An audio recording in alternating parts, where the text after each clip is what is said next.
Uhawe ikaze mu kiganiro inyigisho za Bibiliya. Muri iki kiganiro tugenda turaba ibice by'ivyanditswe muri Bibiliya yera ijambo ry'Imana, tukarimbura insiguro yavyo. Ni ikiganiro gitanga inyigisho z'ivyanditswe vyera mu kiringo c'imyaka 5. Inyuma y'icigwa turaguha inomero woturonderako igihe wogira ico ugomba guterera canke kubaza. Kaze twumvirize kandi twigishwe.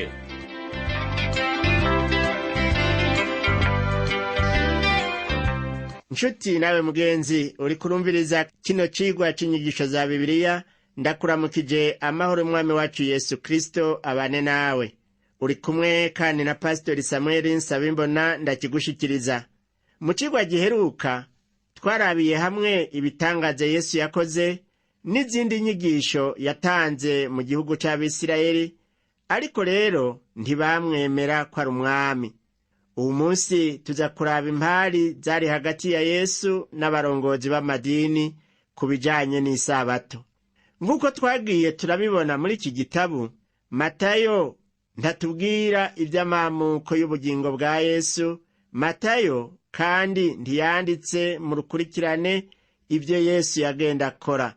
Intumbero yiwe kwari ukwerekana ko Yesu yavutse ari umwami. Inyigisho yigishirije ku musozi zari zerekeye amategeko y'ubwami, nka kimwe bita manifeste. Yarerekanye ko Yesu afise ububasha bwo gukora ibitangaza. Hanyuma Yesu yatumye intumwa, ariko baramuhakanye. Hanyuma umwami Yesu yaciye atangaza imanza ku bisagara byamwihakanye. Ubu naho rero tubona impari zabaye hagati ya Yesu n'abarongozi b'idini b'ico gihe, cane cane abafarisayo. Ubwa mbere babonetse ari abagenzi ba Yesu, ariko mu nyuma vyarahindutse baba bansi biwe bivuye ku bibazo vy'umunsi w'isabato. Izo mpari zose zatewe nuko Yesu yiyise umwami w'isabato. Mu butumwa bwiza uko bwanditswe na Matayo, mu gihimba ca 12 umurongo wa mbere haravuga ngo, muri ico gihe aca mu mirima y'ingano kw'isabato, abigishwa biwe bashonje, batangura kumyoza ingano, barazihekenya. Muri iki gihimba tubona ko Yesu yemeza ko ari umwami w'isabato. Imbere yuko twinjira mu mpari y'isabato, reka tubanze turabe igituma abigishwa bamyoza ingano hanyuma bakazihekenya. Nukubera iki babigenza gutyo? Nukubera ko bari bashonje. Kubera iki kandi bari bashonje? Nukubera yuko bariko barakurikira Yesu kandi urugendo ntigwari ruto. Wibuke ko Yesu yabwiye wa munyabwenge w'ivyanditswe yahatswe kumukurikira ati, imbwebwe ziri n'imyobo n'ibiguruka mu kirere biri n'ivyari, ariko umwana w'umuntu ntagira harambika umusaya. Tubisoma muri ubwo butumwa bwiza uko bwanditswe na Matayo, igihimba c'8 umurongo wa 20. Rero muri iki gihimba abigishwa biwe bari bashonje. Ibi kandi bitwibutsa ubworo umwami wacu Yesu yikoreye. Tuzobona ingene Yesu yavugiye abigishwa biwe ku vyo bakoze. Aha rero niho impari zatanguriye n'abarongozi b'amadini, n'abarongozi b'idini. Mu butumwa bwiza uko bwanditswe na Matayo, mu gihimba ca 12 umurongo wa 2 naho haravuga ngo, abafarisayo babibonye baramubwira bati, mbega abigishwa bawe ko bakora ikizira gukorwa kw'isabato? Mu yandi majambo, abo bafarisayo babajije Yesu bati, ni kubera iki wemeye ko bakora ivyo? Umurongo wa 3 nawe uravuga ngo, nawe arababaza ati, ntaho murasoma ico Dawidi yakoze aho yari asonzanye n'abari kumwe nawe? Iyi nkuru ya Dawidi tuyisoma mu gitabu ca mbere ca Samweli mu gihimba ca 21 umurongo wa mbere kugeza ku wa 6. ibi vyabaye mu gihe Dawidi yankwa n'umwami Sawuli ari we yaganze ico gihugu. Aho rero mu butumwa bwiza uko bwanditswe na Matayo tubona ko na Yesu yanswe n'umwami. Ibiranga Yesu kuba Mesiya ntibavyemeye. Aha rero mu butumwa bwiza uko bwanditswe na Matayo tubona ko Yesu nawe nyene yaswe nk'umwami. Ibiranga Yesu kuba Mesiya ntibavyemeye. Yesu rero yagombye kwitwaririka abantu biwe ataravye imigenzo y'isabato. Dawidi nawe ntiyitondeye ivyagezwe vya Mose kuko yahembuye abantu biwe. Yesu abandanya kuvuga ivyashikiye Dawidi. Aho ni ku murongo wa 4 ati ngene yinjiye mu nzu y'Imana akarya imitsima yagenewe gushikanirwa Imana, yari umuziro kuri we no ku bari kumwe nawe, uretse abaherezi bonyene? Canke ntaho murasoma mu vyagezwe ingene ku isabato abaherezi iyo bari mu rusengero bazirura isabato ntibabeko igicumuro? Iri ryungane ngo imbabazi nizo ngomba sibimazi, Yesu yaciye arikoresha. Yesu abandanya kuvuga ati, ariko ndababwira yuko hano hariho uruta urusengero. Yesu yavuze ko asumba urusengero rwabo. Abafarisayo bobo babona ko yarogose. Si uko yarenze ivyagezwe vy'isabato gusa, ariko kandi yarogose. Ku murongo w'indwi Yesu abandanya kuvugira abigishwa biwe ati, iyo muba mwari muzi iri jambo ico rivuga ngo imbabazi nizo ngomba sibimazi, ntimuba mutsindishije abatari kw'igicumuro. Iri ryungane ngo imbabazi nizo ngomba sibimazi Yesu yarikoresheje arikuye mu gitabo ca Hoseya igihimba ca 6 umurongo wa 6. Yesu yavugiye abantu biwe ko batarenze ivyagezwe vy'umunsi w'isabato. Kubera iki batabirenze? Kuko umwana w'umuntu ari umwami w'isabato. Bari kumwe rero n'uwugaba iyo sabato, niko tubisoma ku murongo w'8. Igihe Yesu yababwira ko ari umwami w'isabato, wamenga bakoze mu nkovu. Ku bw'ayo majambo Yesu yavuze, yatumye haba umururazi w'urwanko imbere y'abo bafarisayo. Izindi mpari zerekeye isabato zabaye igihe yari yinjiye mu isinagogi iwabo, nkuko tubisoma ku murongo w'9 kugeza ku wa 11 muri ubwo butumwa uko bwanditswe na Matayo. Ngo avayo yinjira mu isinagogi, kandi harimwo umuntu anyunyutse ukuboko. Baramubaza bati, mbega biremerwa gukiza ku isabato? Kwari kugira ngo baronke uko bomurega.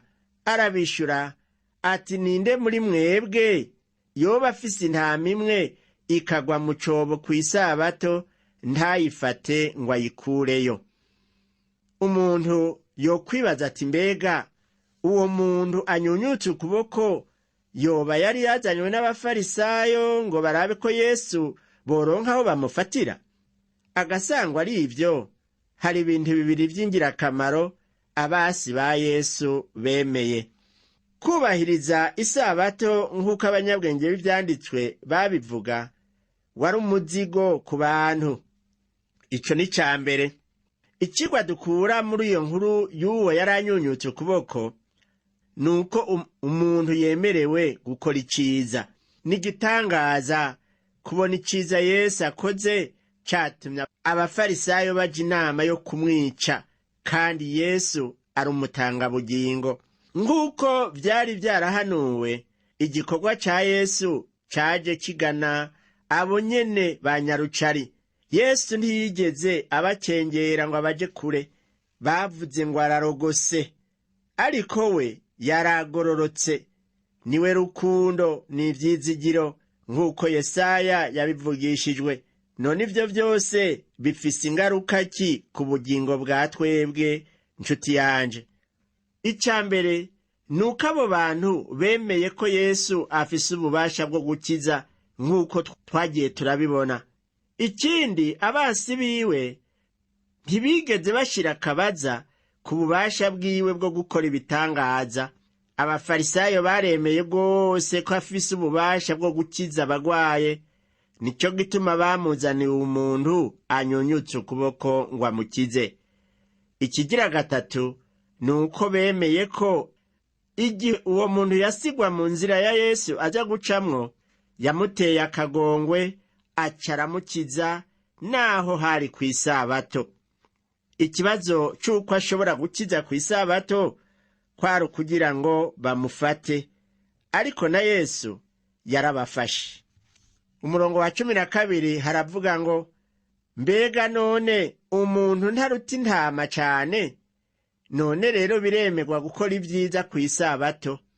Yesu yategerezwa gukora iciza naho hari kw'isabato. Utaravye ibibazo n'inyishu vyabo, Yesu yakoze neza, kuko gukora ibyiza ni kimwe mu vyamuzanye.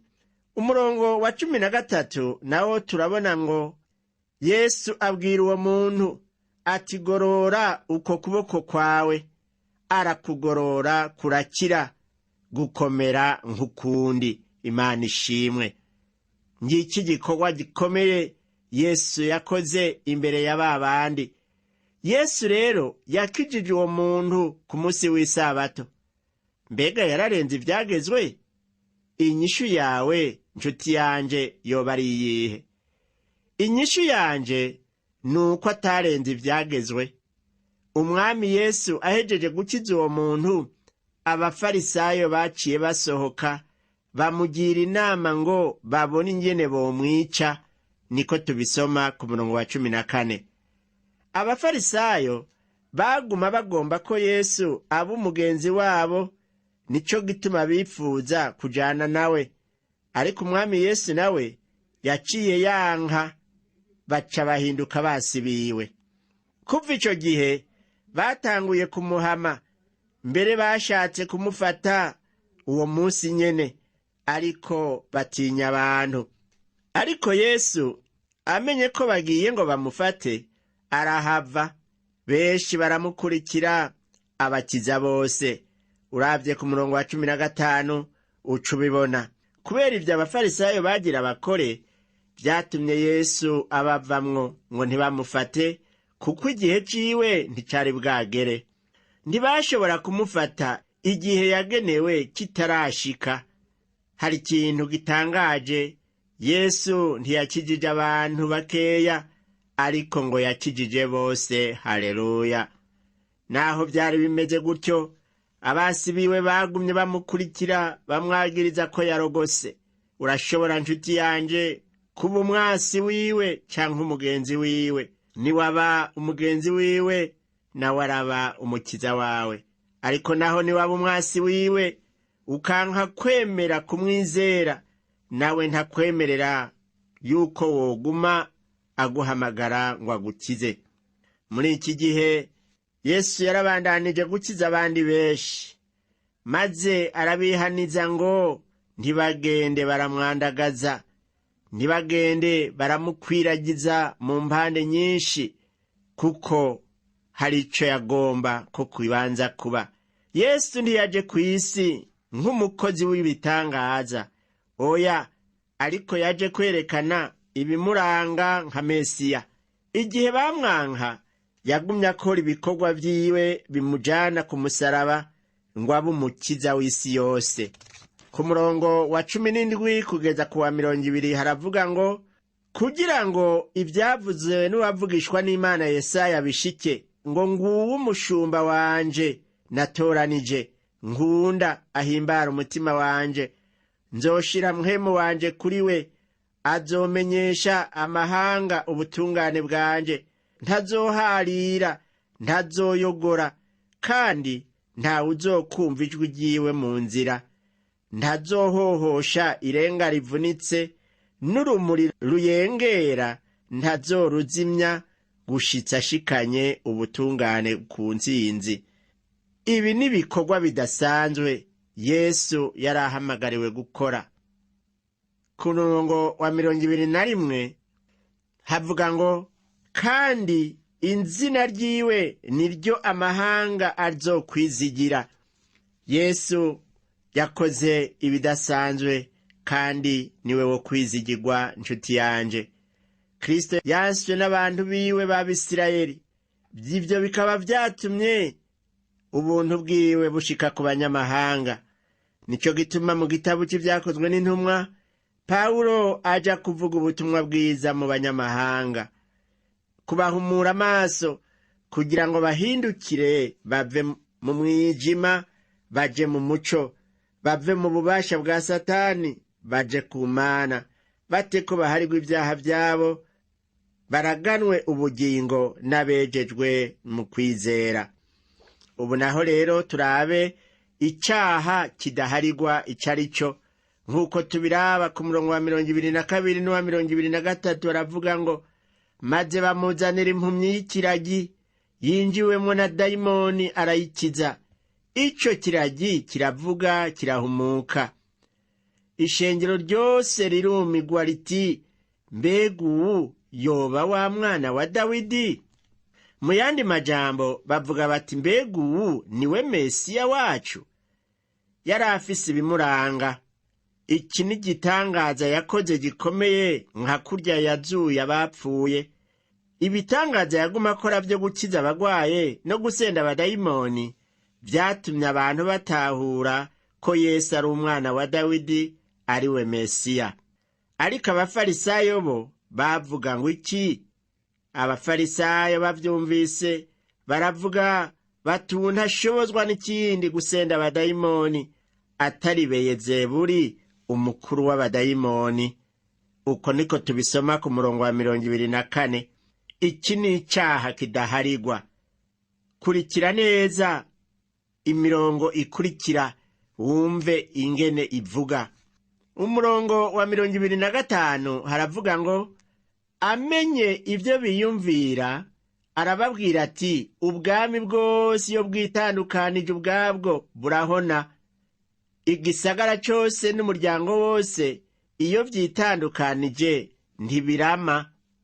Wa 26 arabandanya ati, na Satani yosenda Satani yoba yitandukanije ubwiwe, none ubwami bwiwe bworama bute? Ariko jewe namba Beyezebuli ari washoboza gusenda abadayimoni, abana banyu bashobozwa nande kubasenda? Iki ni kibazo gikomeye Yesu yahaye abo bafarisayo. Ntibazovuga ko abantu boba basenda abadayimoni bafashijwe na Beyezebuli, ariko mpwemu w'Imana niyaba ari we ashoboza gusenda abadayimoni, noneho ubwami bw'Imana burabashikiriye. Abo bantu bavuga ibitari vyo, ubwami bw'Imana bwari bubashikiriye. Ubwami bw'Imana burabashikiriye kubera ukuza kwa Mesiya. Yesu avuga ati, ndi hano. Ububasha bwo gusenda abadayimoni nibwo bumuranga. Nuko Yesu arabandanya avuga ati, ni ku murongo wa 29, ati, none umuntu yoshobora ate kwinjira mu nzu y'umuntu w'inkomezi kumusahura ibintu atabanje kuboha wa munyenkomezi, maze akabona kumusahura ibyo mu nzu yiwe? Abandanya ku murongo wa 30 ati, uwutamperereyeko ni umwasi wanje, kandi uwudasukiranya nanje arasanzaza. Ati, kubw'ivyo ndababwira yuko icaha cose n'ukurogota abantu bazobiharirwa, ariko ukurogota kuri mpwemu ni icaha kitazoharirwa. Umuntu wese azorogota ku mwana w'umuntu azobiharirwa, ariko uwuzorogota kuri mpwemu yera ntazobiharirwa, naho hoba muri iki gihe canke mu gihe kizoza. Nshuti yanje mukundwa, uri kurumviriza izi nyigisho za Bibiliya, nta caha na kimwe gikorwa umwami Yesu adashobora guharira uwu munsi, kuko yapfiriye ibyaha byose. Mpwemu yera yaje mu isi kugira ngo ashitse agakiza ka Kristo mu mitima y'abantu. igihe rero woba ugwanya mpwemu w'Imana, igihe ariko arakubwira, nshuti yanje mugenzi, nagomba ndakubwire ngo aho rero ntuzoba ugishobora guharigwa. Nta guharigwa uba ugifise, kuko wase agakiza wahawe ku bwa mpwemu yera. Ni igikorwa ca mpwemu w'Imana ngo agushitse kukozwa kuzana ukuvuka bwa kabiri. Mu butumwa bwiza uko bwanditswe na Mariko mu gihimba cya 3, umwami Yesu asobanura ko icaha kidaharigwa ari ukwitirira Satani igikorwa ca mpwemu yera, kuvuga ko ibitangaza Yesu yakora yabikora mu bubasha bwa Beyezebuli, kandi ibitangaza yakora yabikora mu bubasha bwa mpwemu w'Imana. Ico naco ni icaha kidaharigwa. Abafarisayo bahakanye Yesu, bahakana na mpwemu yera. Muri iki gihe nta caha kidaharigwa, ariko ugomba kunigana na mpwemu yera ntashobora guharigwa ivyaha, kuko mpwemu yera ari wazana guharigwa ivyaha.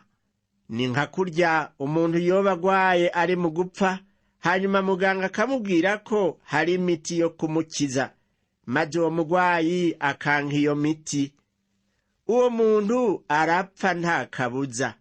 Uwo muntu ntazoba apfuye ngo nuko yari agwaye, azoba apfuye kubera yuko yase gufata imiti. Igihe rero nshuti yanje wanka kumvira mpwemu yera, nta muti w'icaha uba ugisigaye. Ubwo nibwo buryo bwonyene icaha kidaharigwa uwu munsi, ni ukwanka kumva ico ijambo ry'Imana rikubwira.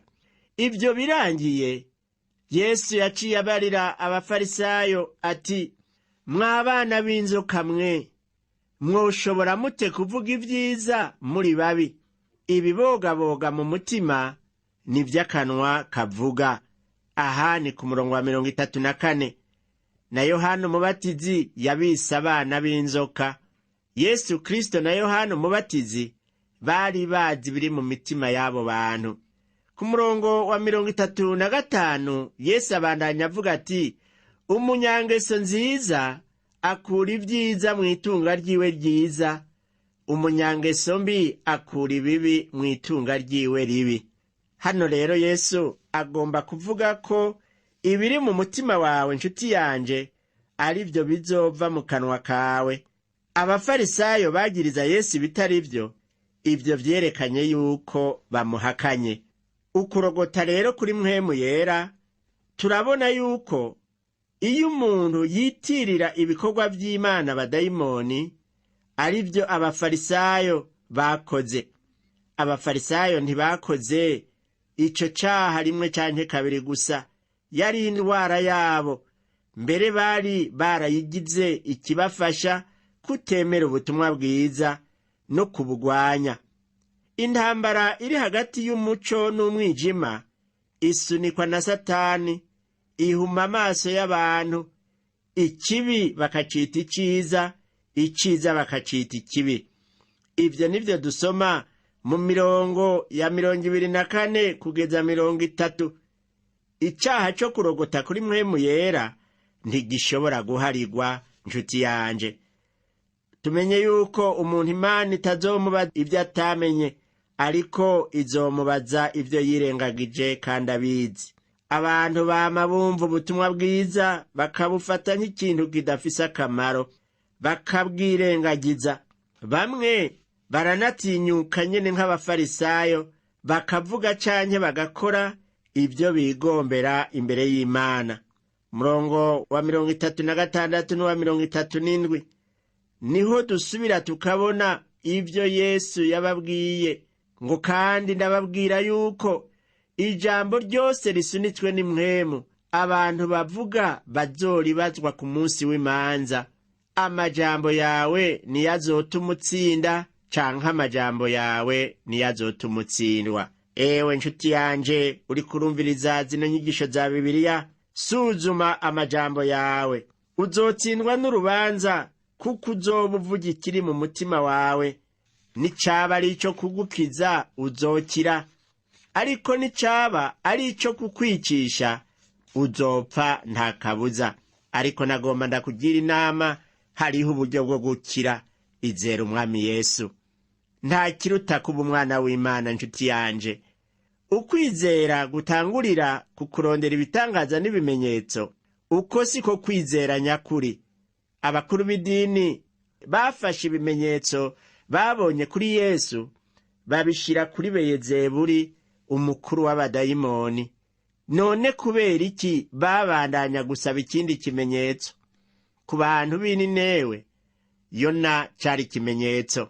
None ga nshuti yanje, woba uzi ikimenyetso kiruta ibindi mu bantu uwu munsi?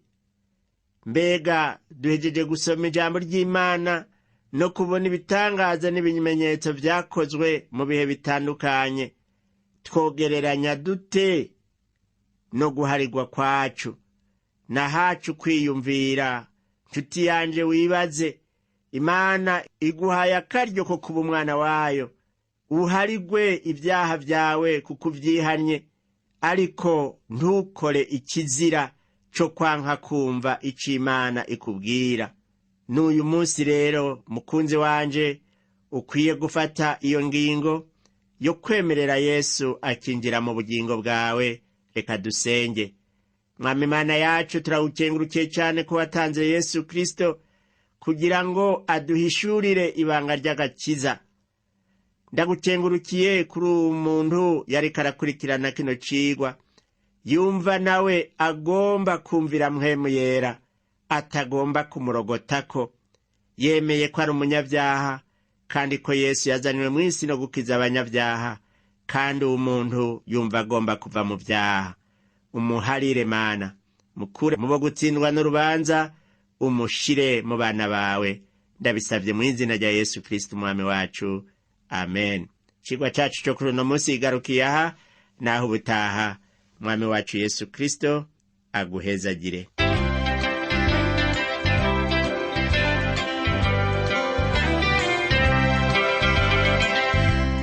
Wakoze kumviriza icigwa c'ijambo ry'Imana c'uyu musi. Ushobora kumviriza n'ibindi biganiro by'inyigisho za Bibiliya, canke ukabikwega kuri uru rubuga rwa interinete rukurikira: http utuburungu tubiri uturongo tubiri duhengetse ttb akaburungu twr akaburungu org. Ushobora kumviriza ikiganiro co muri indwi, canke ugafyonda ahanditswe ngo rondera ukurikije itariki kugira ngo wumvirize ikiganiro camaze kurengana. Ushobora no gufyonda ahanditswe ngo rondera ukurikije ivyanditswe kugira ngo wumve ibiri muri ico gice c'ivyanditswe vyera ugomba. Ufise ico wunganira canke ubaza, twandikire. Email ni twr@gmail.com. Ushobora kandi kudusanga kuri Facebook yitwa TWR Burundi. Ushobora no kutwakura kuri telefone yo mu biro. Inomero ni 22 24 26 57 mu masaha y'akazi. Canke kuri telefone ngendanwa, inomero ni 69 67 12 77 79 74 19 93.